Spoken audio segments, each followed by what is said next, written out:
Hello दोस्तों, कैसे हैं आप सभी। उम्मीद करता हूं आप सभी बहुत ही अच्छे होंगे। तो आज के इस वीडियो में हम पढ़ने वाले हैं क्लास 10th और क्लास 12 फिजिक्स का बहुत ही इंपॉर्टेंट टॉपिक जो है भैया प्रिज्म। तो भैया प्रिज्म किसे कहते हैं, इसका परिभाषा क्या होता है, इसके हम फिगर से समझेंगे और बहुत ही आसानी तरीके से आपको समझ में आएगा कि प्रिज्म किसे कहते हैं। तो चलिए दोस्तों अपने टॉपिक को शुरू करते हैं। तो यहाँ पे हमने लिखा है सबसे पहले प्रिज्म का डेफिनेशन। तो भैया इस डेफिनेशन में हमें क्या बताया गया, इसका प्रिज्म जब हम बनाएंगे उससे से ही आपको प्रिज्म का डेफिनेशन समझ में आ जाएगा। तो थोड़ी सी आप सब्र रखिएगा। चलिए एक एक करके हम देखते हैं। तो सबसे पहले तो वास्तव में यदि हम प्रिज्म का फिगर बनाए तो प्रिज्म वास्तव में इस प्रकार ही होता है। यहाँ पे मैं बता रहा हूँ, थोड़ा सा समझिएगा।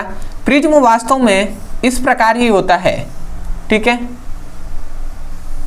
वास्तव में प्रिज्म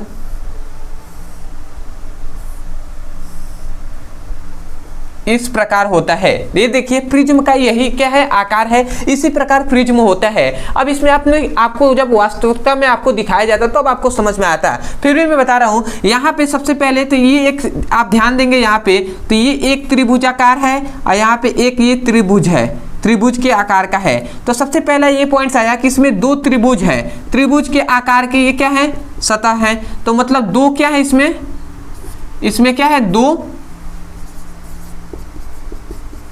त्रिभुजाकार सतह है, ठीक है। इतना बात हमें पता चला कि इस प्रिज्म में क्या होते हैं, दो त्रिभुजाकार सतह हैं। और इसके बाद आप थोड़ी सी ध्यान देंगे तो देखिए यहाँ पे इतना आप देख रहे होंगे, तो इतना आपको एक क्या दिखाई दे रहा होगा, आयताकार दिखाई दे रहा होगा। ये वाला इतना आपको एक आयताकार ये दिखाई दे रहा होगा। दूसरा आप अगर थोड़ा सा ध्यान देंगे तो ये भी आपको एक आयताकार यहाँ से दिखाई दे रहा होगा इस प्रकार। ये दूसरा आयताकार हो गया, ये आपको दिखाई दे रहा होगा। तो यहाँ पे एक दो आयताकार हो गए।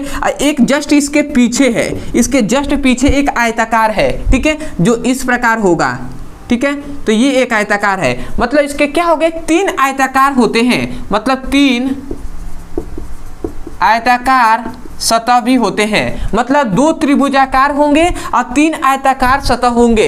और ये तीन मतलब तीन आयताकार सतह से और दो त्रिभुजाकार सतहों से मिलकर बना होता है प्रिज्म। अब इसमें तीसरा ये पॉइंट आता है कि इसका सबसे अच्छा ये गुण है कि ये प्रिज्म जो होता है वो पारदर्शी माध्यम होता है। पारदर्शी माध्यम होता है। पारदर्शी माध्यम मतलब कि प्रकाश इससे आर पार निकल सकता है, ठीक है। अगला इसका पॉइंट सबसे इंपॉर्टेंट ये पॉइंट्स है कि प्रिज्म जो होता है वो प्रकाश किरणों को 7 रंगों में विभक्त कर देता है। मतलब प्रकाश किरणों को 7 रंगों में अलग अलग बांट देता है। तो इसका सबसे इंपॉर्टेंट है कि ये 7 रंगों में, प्रकाश किरणों को 7 रंगों में क्या कर देता है भैया, विभक्त कर देता है। विभक्त मतलब बांट देता है।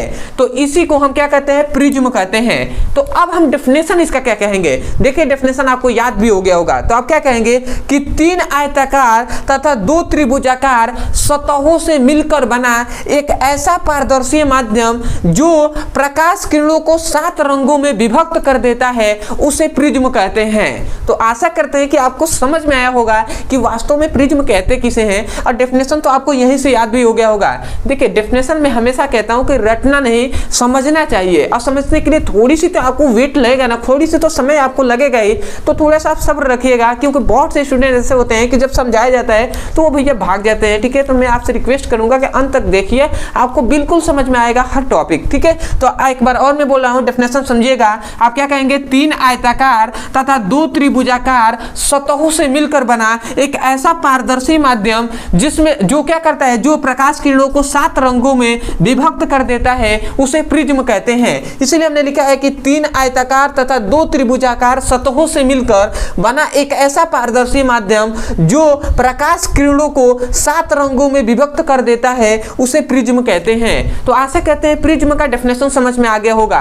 परंतु याद रखेंगे दोस्तों, प्रिज्म का वास्तव में हम ऐसा तो होता है, परंतु हम वास्तव में ऐसा हम बनाते नहीं है। यदि किताब में देखें या सिंपल में अगर फिगर से हम बनाते हैं तो प्रिज्म को हम ऐसे ही बना दिया जाता है, ठीक है, इस प्रकार। ये क्या हो जाएगा, आपका प्रिज्म हो जाएगा। प्रिज्म को वास्तव में ऐसे ही मतलब दिखाया गया है बुक में, ठीक है। तो ऐसे आप याद रखेंगे, प्रिज्म को हम ऐसे तो बना देते हैं परंतु वास्तव में प्रिज्म ऐसा होता है, ठीक है। तो अब आता है कि भैया वो 7 रंगों में विभक्त कैसे करता है। तो हम जानते हैं कि भैया यहाँ पे देखिए ये जो कांच है, ठीक है, हम जानते हैं ये सघन होगा, ये वायु है तो ये विरल होगा। तो जब प्रकाश किरणें विरल माध्यम से सघन माध्यम में जाती हैं तो हम जानते हैं ये एक हम अवलंब खींच देते रहे हैं, यहाँ पे हम एक अविलंब खींच दिए। हम जानते हैं जब प्रकाश विरल माध्यम से सघन माध्यम में जाती है तो अविलंब की ओर झुक जाती हैं, तो ये थोड़ी सी अविलंब की ओर झुककर चली जाएंगी, जबकि इसको जाना तो ऐसे चाहिए था ना, जाना तो ऐसे चाहिए था, ठीक है, परंतु ये अविलंब की ओर झुक के चली गई, ठीक है। तो ये अविलंब की ओर झुक के चली गई। अब आता है, ध्यान दीजिएगा कि हम जानते हैं कि अब ये बाहर निकलेगी क्योंकि पारदर्शी है, तो हम जानते हैं ये सघन माध्यम है और ये विरल माध्यम है। तो सघन माध्यम से विरल माध्यम में जब जाएगी तो हम जानते हैं अविलंब से दूर हटती हैं। तो भैया ये थोड़ा सा हम एक और खींच ले रहे हैं, क्या एक और अभिलंब खींच ले रहे हैं। तो हम जानते हैं कि जब सघन से विरल माध्यम में जाती हैं तो अभिलंब से दूर हटती हैं, तो इसको जाना तो ऐसे चाहिए था परंतु ये ऐसे हो गई, ठीक है, ऐसे चली गई। तो इससे हमें क्या पता चला कि अब ये तो यहाँ से ऐसे तो गई परंतु अब यहीं से जब बाहर निकलेगी ना तो ये 7 रंगों में विभक्त हो जाएंगे, ऐसे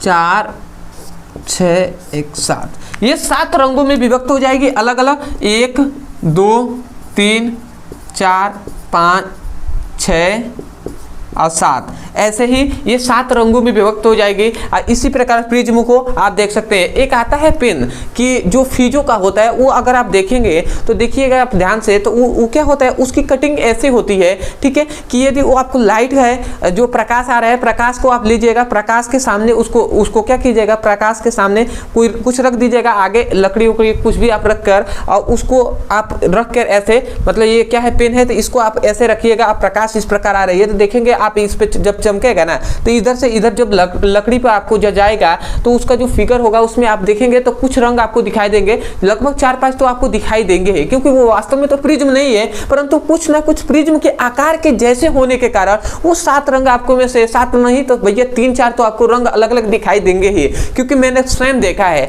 तो आप देख सकते हैं एक फिजो का पेन लेकर, ठीक है। तो आशा करते हैं कि आपको प्रिज्म का डेफिनेशन अच्छे से समझ में आ गया होगा। एक और इंपॉर्टेंट सटीक आपको मिल जाएगा कि विचलन कोण किसे कहते हैं। तो यदि आपको विचलन कोण पढ़ना है तो आप जाइए, अभी जान जाएंगे विचलन कोण किसे कहते हैं। तो केवल आपको नाम लिखना है विचलन कोण ब्रदर सर, आपको वीडियो मिल जाएगा, वहां से जाकर आप अच्छे से पढ़ाई कर सकते हैं। अदरवाइज यदि किसी भी क्लास का कोई भी टॉपिक समझ में नहीं आता है तो ऐसे ही आप नाम लिख सकते हैं कि उस टॉपिक का नाम लिखना है, अंत में हमारे चैनल का नाम लिख दीजिएगा ब्रदर सर, आपको वीडियो मिल जाएगा, वहां से भी जाकर आप अच्छे से पढ़ाई कर सकते हैं। अदरवाइज यदि किसी भी क्लास का फिजिक्स और केमिस्ट्री का चैप्टर वाइज सीक्वेंस में एक करके वीडियो को पढ़ना है और सिलेबस को कंप्लीट करना है तो आपके लिए यहाँ पर नंबर दिया जा रहा होगा, इस नंबर पे आप व्हाट्सएप करके किसी भी क्लास का फिजिक्स और केमिस्ट्री का चैप्टर वाइज सीक्वेंस में लिंक यहाँ से प्राप्त कर सकते हैं और अच्छे से पढ़ाई कर सकते हैं। तो चलिए दोस्तों, आज के लिए इतना ही, मिलते हैं अगली वीडियो में, तब तक के लिए धन्यवाद। जय हिंद, जय भारत।